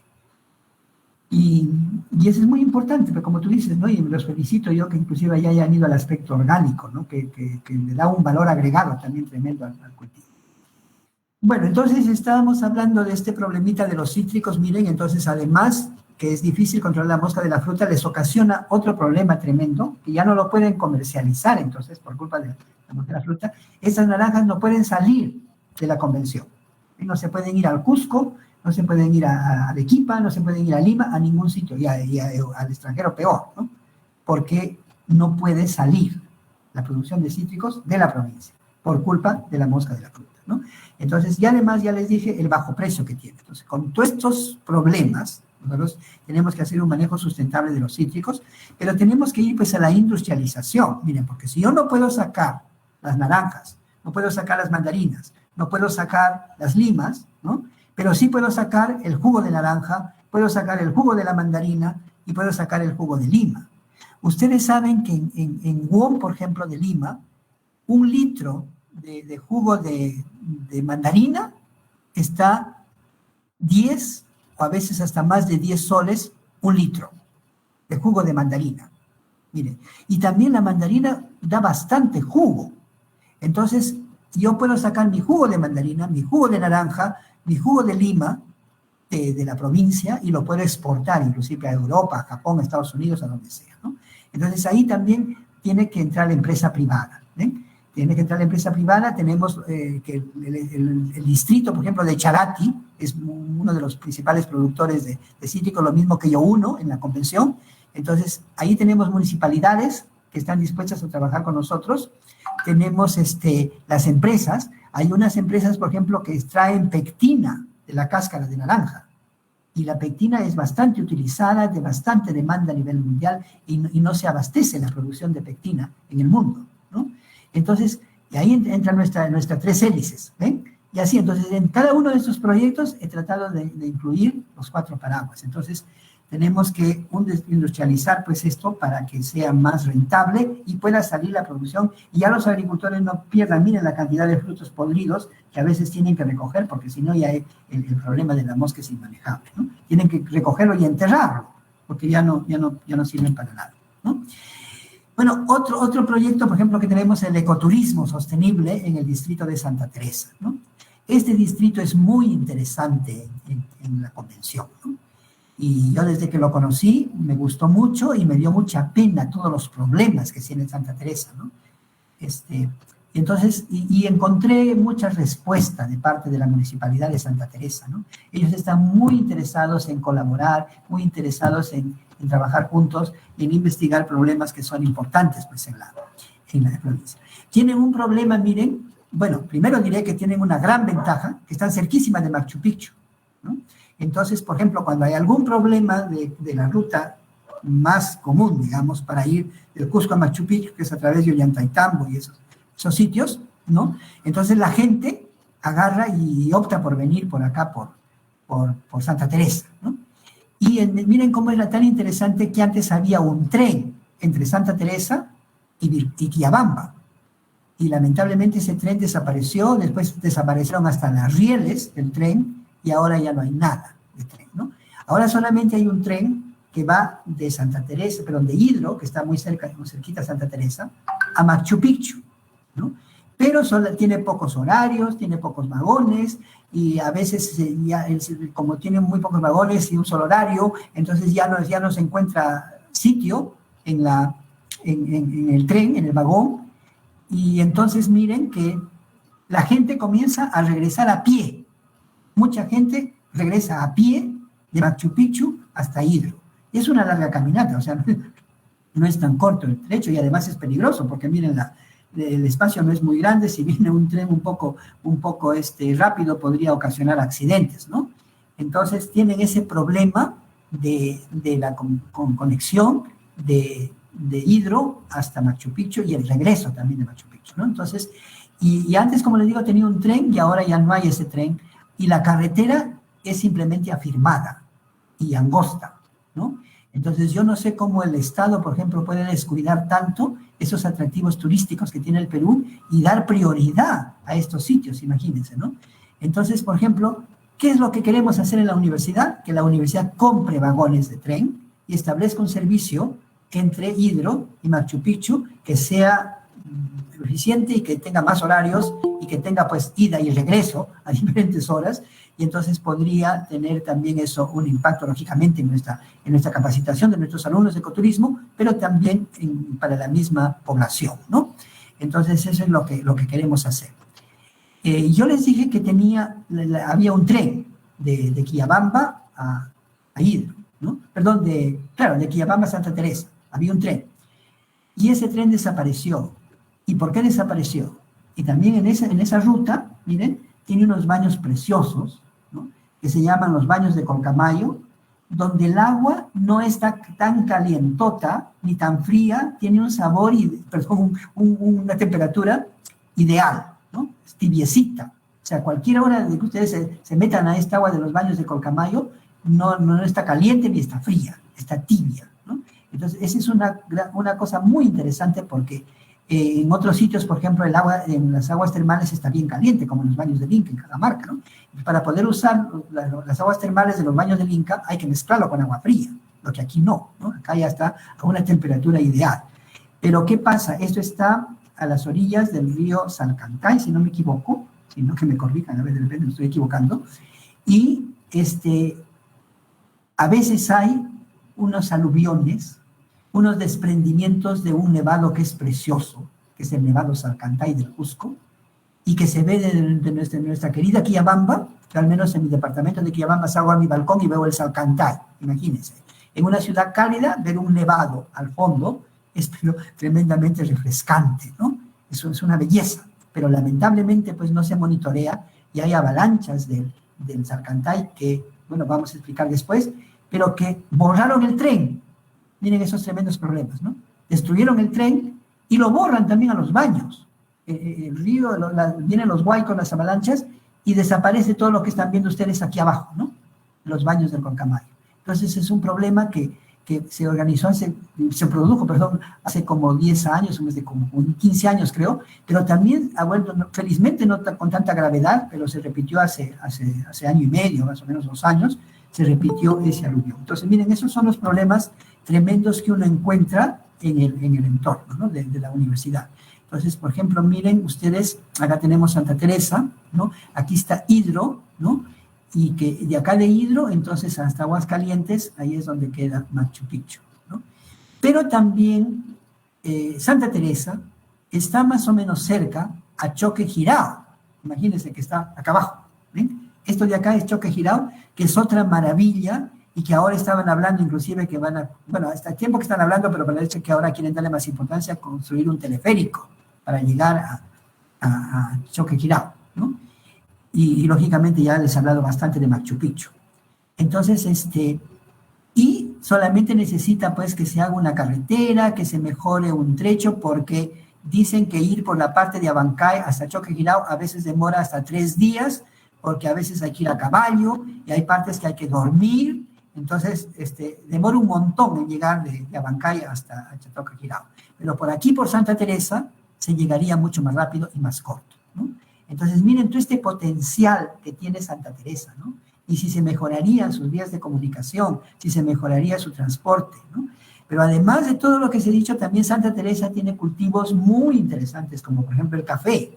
Ya les conté que tienen una denominación de origen del café, por ejemplo, del café Machu Picchu, que queda en Santa Teresa. Y también tienen una producción, pero muy, muy buena, por ejemplo, de granadilla. Y muchos agricultores de Santa Teresa han ganado premios también internacionales de primeros puestos de calidad, ¿no? Imagínense que yo tuve por eso es que me encanta Santa Teresa, porque yo he encontrado cosas, pero muy, muy bonitas, como por ejemplo, en Santa Teresa ha sido por primera vez que yo me enteré que el café puro no es negro, ¿no? Un café negro no es puro, porque está quemado, o sea, se le ha agregado azúcar para que se vuelva negro, ¿no? Entonces ellos hacen un café de la variedad típica, que es una variedad de muy buena calidad en café, y entonces lo hacen tan puro que el café sale de un color caramelo, y prueben ese sabor de ese café caramelo. Es una cosa exquisita, ¿no? Entonces tienen cosas así, imagínense que se podría exportar. Miren, así como el mundo se ha abierto para la papa amarilla, ¿cómo se abriría para un café caramelo, ¿no? De un color caramelo y de ese sabor que tiene. Por eso le digo que este distrito tiene un potencial, pero tremendo, y por eso es que también hemos decidido trabajar con ellos, ¿no? Pero entonces un componente muy importante, por ejemplo, de este proyecto es el monitoreo del Salcantay para prevenir los desastres, ¿no? que ocurrieron aquí. Miren, este es nuestro tan querido Salcantay, ¿no? El Nevado Salcantay, pero lógicamente se hacen algunas formaciones y hay que monitorear estas formaciones para ver cómo van avanzando estas formaciones, qué peligro podrían tener, y utilizar métodos que puedan tratar de deshacer un poquito estas formaciones, ¿no? Para que no se vayan acumulando tanto ni puedan ya desprenderse. Por ejemplo, esto lógicamente hay que hacerlo con mucho cuidado, ¿no? Porque esto es lo que ocurrió. Miren, acá tenemos el Nevado Salcantay, acá abajo si pueden ver, el Nevado Salcantay, que se desprendió lógicamente parte del Salcantay, y ahí hay una laguna que también se llama la Laguna Salcantay, se desbordó la laguna y lógicamente inundó el río Salcantay, ¿no? Y de ahí entonces destruyó inclusive toda la ciudad de Santa Teresa, ¿no? Prácticamente no quedó una casa en pie, y de aquí ya comienza el río Vilcanota, ¿no? Entonces, el famoso río que si ustedes no se recuerdan, yo siempre lo recuerdo al Vilcanota, nunca pensaba estar a las orillas del Vilcanota, porque cuando yo era chiquito, tenía 5 o 6 años, me gustaba cantar ese guayno que decía, a las orillas del Vilcanota grabé tu nombre sobre la arena. Vino las olas, lo borró todo y de tu nombre no quedó nada. No sé si ustedes han escuchado esa canción, ¿no? Y este es el famoso río Vilcanota, ¿no? Y miren cómo pues se inunda esto y destruye completamente todo lo que está de su paso, ¿no? Desde arriba. Entonces, esto es más o menos donde está Santa Teresa. Hubieron 16 comunidades afectadas, ¿no? Esta es la laguna, Salcantay, miren, el Nevado, y todo esto fue inundado, ¿no? 16 comunidades que fueron tremendamente afectadas en Santa Teresa, incluyendo la misma capital del distrito, que es la ciudad de Santa Teresa. Entonces, tienen problemas muy fuertes, ¿no es cierto?, que hay que solucionarlos. Miren parte de los avalanches, de las inundaciones que hay, y miren, esta es la ciudad de Quillabamba. Entonces hay que tratar de conectarla pues con Santa Teresa, hay que conectar Santa Teresa con Machu Picchu, con Choquequirao, y preservar estos baños termales que son tremendamente agradables y de un futuro tremendo. Entonces hay que monitorear el Salcantay, como ya les dije, y hay que hacer una reforestación, ¿no? De una forestación con la cabecera de cuenca, las riberas de los ríos, para que desde arriba ya solamente baje agua, que ya no baje piedras ni lodo, que como ustedes saben, eso es como un efecto de nieve, de la bola de nieve que decimos, que cada vez va haciéndose más voluminoso y peligroso, ¿no? Entonces hay que hacer esa reforestación, hay que hacer un encauzamiento de los ríos, pero ya después este encauzamiento pues no puede ser con material así nada más, tiene que ser un encauzamiento pero bueno, para que el río nunca más pueda volverse a salir de ahí, ¿no? Entonces hay que utilizar un material bastante fuerte. Entonces, todos estos son proyectos que lógicamente le interesan mucho a la municipalidad, y que lógicamente pues podríamos hacer bajo también estas 4 hélices, ¿no? Por ejemplo, en eso del vagón, de los trenes, nosotros podríamos asociarnos también con una empresa y tener con empresas que tengan bastante experiencia en el transporte ferroviario, y entonces pueda tener la universidad éxito y pueda ser un ejemplo, ¿no? de cómo debe ser una empresa mixta entre la universidad y la empresa, y lógicamente el Estado también tiene que intervenir. Entonces sigue interviniendo, mírese, lo sustentable, la responsabilidad social, la triple hélice y el componente de la interculturalidad. Bueno, esta es otra cosa que ya no sé si tengo mucho tiempo de hablarles, pero son los proyectos y grupos de investigación que vamos a hacer con la comunidad Tangoxiari, porque ha sido una de las comunidades originarias que más importancia nos ha dado, que nos ha dado terreno. Hemos elegido con ellos mismos, hemos consensuado primero áreas de investigación, como agua y saneamiento, crianza de animales de bosques, peces amazónicos, saberes ancestrales holísticos, un manejo sostenible del cacao también con ellos, y también estudiar las energías, por ejemplo, para que ellos puedan tener pues energía eólica, energía solar, ¿no? Y inclusive ellos es una comunidad que tiene un poquito de montañas, hasta la energía hidráulica podrían utilizarlo. Y así entonces hemos elegido estas áreas para trabajar con ellos, para poder cumplir esto del sustentable. Y en cada área, por ejemplo, en la primera área, que es agua y saneamiento, hemos más o menos delimitado 3 proyectos, ¿no?, de investigación. Uno sería los estudios de calidad del agua, otro reserva y tratamiento del agua, y tratamiento de residuos sólidos y líquidos para la comunidad, ¿no? Entonces, estos 3 proyectos, por ejemplo, dentro de la primera área. Y este es un proyecto, por ejemplo, que está muy interesado este Instituto de Calidad de San Marcos, porque entonces va a trabajar junto con nosotros en estos proyectos, ¿no? Y así en cada área. Y ahorita estamos tratando de conformar los grupos de investigación, y que lo vamos a hacer ya con el asesoramiento técnico que tenemos de Concitec, y también hemos ganado una convocatoria con el Ministerio de Educación, y el Ministerio de Educación nos va a contratar especialistas, tanto en cada escuela profesional que tenemos en la UNIC, y también en la formulación de la delimitación del título de los proyectos, como en este caso, y también de la formulación misma de los proyectos. Eso hemos ganado una convocatoria con el Minedo, que lo tenemos que terminar hasta diciembre de este año a más tardar.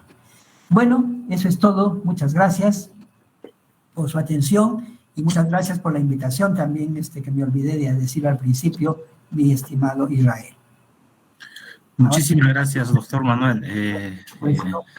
Agradecemos su presentación. Para nosotros es bastante importante y tener su presencia, lógicamente, que también realza nuestro Instituto de Investigación y Protección Vegetal. Y bueno, ahora sí abriríamos al momento de las preguntas. Si hubiera preguntas, por favor, no duden en hacerla directamente ahora o a través del chat, que yo lo hago la lectura respectiva.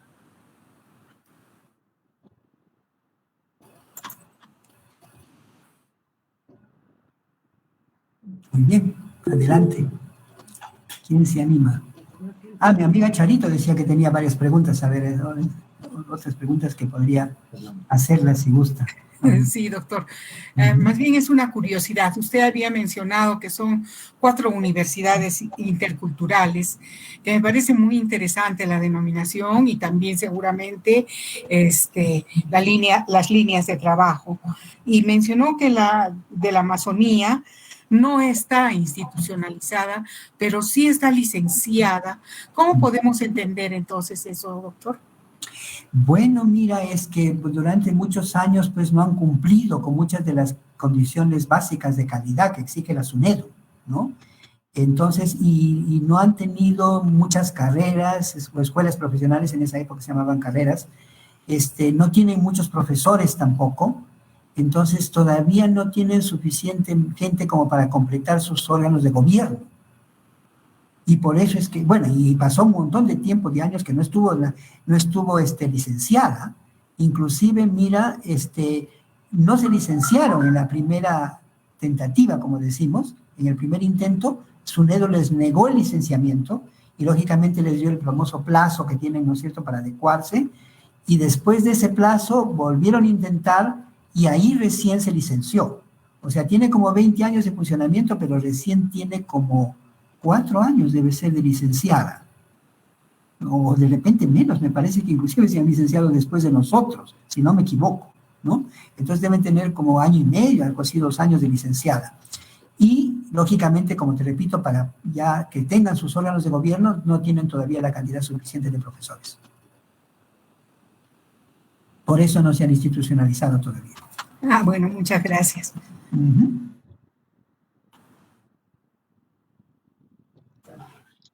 Si hubiera más preguntas, señores asistentes, pueden hacerlo, por favor. Hay una pregunta, doctor Manuel. Sí. Indica, ¿no? Doctor Manuel, buenas noches. La papa es uno de los cultivos más afectados por nematodos. ¿Ha realizado una propuesta de MEP junto con el gorgojo? Bueno, no te voy a decir, de repente hay algunas medidas del cultivo de la papa que influyen en ambos, ¿no? Por ejemplo, en el nemátodo y en el gorgojo, que es, por ejemplo, hacer un aporque alto y hacer mínimo 2 aporques en la papa. Esta es una medida muy buena para estas dos y hasta para 4 enfermedades que afectan la papa, o plagas, podríamos decir, que afectan la papa, ¿no? Uno son los nemátodos, como tú has dicho, otros son el gorgojo, otro es la rancha o el Phytophthora, ¿no? Y otro es la polilla de la papa, ¿no? Esos 4 problemas que afectan la papa se disminuyen bastante haciendo 2 aporques como mínimo y el segundo aporque sobre todo haciéndolo bien alto, ¿no? ¿Por qué? Por ejemplo, funciona contra el nemátodo. Porque al hacer el aporque y hacerlo bien alto, el nemátodo, como ustedes saben, se llama globodera, el género, ¿no? ¿Por qué se llama globodera? Porque los quistes son globosos, son esféricos casi, ¿no? Entonces van rodando de la tierra cuando va haciendo uno el aporque y se sitúan mayormente en el fondo del surco. Y lógicamente ustedes saben que los juveniles del nemátodo son microscópicos. Para emerger del quiste, del huevo, y llegar hasta las raíces ya tienen que recorrer un camino mucho más largo, ¿no? Y lógicamente algunos no llegan, otros se mueren en el camino, etcétera, etcétera, ¿no? Entonces, el gorgojo igualito, ¿no? El gorgojo es un insecto que no vuela, ¿no? Normalmente trepa. Entonces, cuando uno va haciendo el aporque, los gorgojos que van trepando van cayendo de nuevo al fondo del surco, igual que los quistes, y entonces también tienen que recorrer más distancia y nuevamente trepan, nuevamente se resbalan y caen, y entonces ya menos gorgojos llegan a contactar al follaje, ¿no? Entonces es bueno para los dos. Además, mira también el Phytophthora, ¿no? Cuando uno hace el aporque bien alto, el suelo que cubre los tubérculos y las raíces es bastante voluminoso. Entonces, ustedes saben, los esporangios del Phytophthora caen al suelo, de ahí germinan en zoosporangios. Las zoosporas tienen que nadar y alcanzar los tubérculos o las raíces, ¿no? Y, lógicamente, pues tienen que recorrer mucha más distancia para llegar a las raíces y al tubérculo. Igualito hace la polilla, ¿no? La polilla también es un insecto que tiene que moverse por el suelo y alcanzar los tubérculos. Entonces, esa es una medida, por ejemplo, que se recomienda conjuntamente para los dos, que tú has mencionado, ¿no? El gorgojo y el nemátodo. Pero una sincronización así de todas las medidas que son para el nemátodo y para el gorgojo no se ha hecho mayormente porque son, por lo general, diferentes, ¿no? Diferentes medidas que se usan para los dos.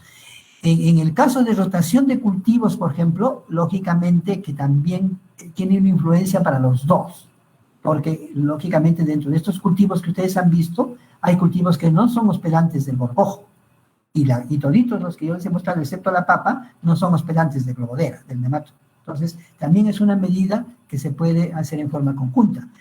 Y otra cosita también, por ejemplo, es el verdeo, ¿no? Es otra medida que nosotros hicimos en nuestro manejo integrado, que es completamente ecológico, porque no usamos ningún químico de pesticidas para el nemátodo. Con todas las medidas que hemos usado, no tenemos necesidad del manejo químico, entonces no usamos ningún nematicida ni ningún nemastático, ¿no? Entonces, el verdeamiento de la semilla, lógicamente, también ayuda a disminuir el efecto de varios problemas que afectan a la papa. Pero son algunas medidas así, como te digo, puntuales que uno puede establecer, pero no un programa conjunto para el manejo de los dos. ¿Alguna otra pregunta, señores asistentes?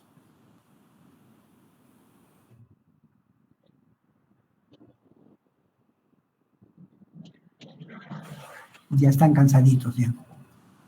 Me parece que así, doctor. Bueno, si no hubiera preguntas, bueno, el doctor a través de, está siendo transmitido a través del Facebook. Ahí vamos a colocar el correo electrónico en caso deseen entrar en contacto. Sin embargo, doctor Manuel, agradecemos bastante el momento que usted está haciendo en este momento de su presentación. Para nosotros es muy importante y desde ya esperamos siempre contar con su apoyo y lógicamente también tenemos una simbiosis, ¿no? con su universidad allá en Quillabamba. Sí. Siendo que varias veces hemos visitado también con nuestros estudiantes a la ciudad de Quillabamba, más que todo para visitar las áreas de café, de cacao, entre otros cultivos, ¿no? Entonces mantenemos ese lazo a través de la doctora Fanny Márquez, quien siempre también nos está apoyando y doctor, bueno, siempre esperando que usted también esté con nosotros y que de repente en adelante también podamos siempre contar cuando ya volvamos a la parte presencial también con su presencia, doctor. Muchísimas gracias. Israel. Y bueno, muchas gracias nuevamente por la invitación, un placer haber estado con todos ustedes y por favor traten de incluir todo lo que les he explicado esta noche en sus proyectos de investigación y en su investigación.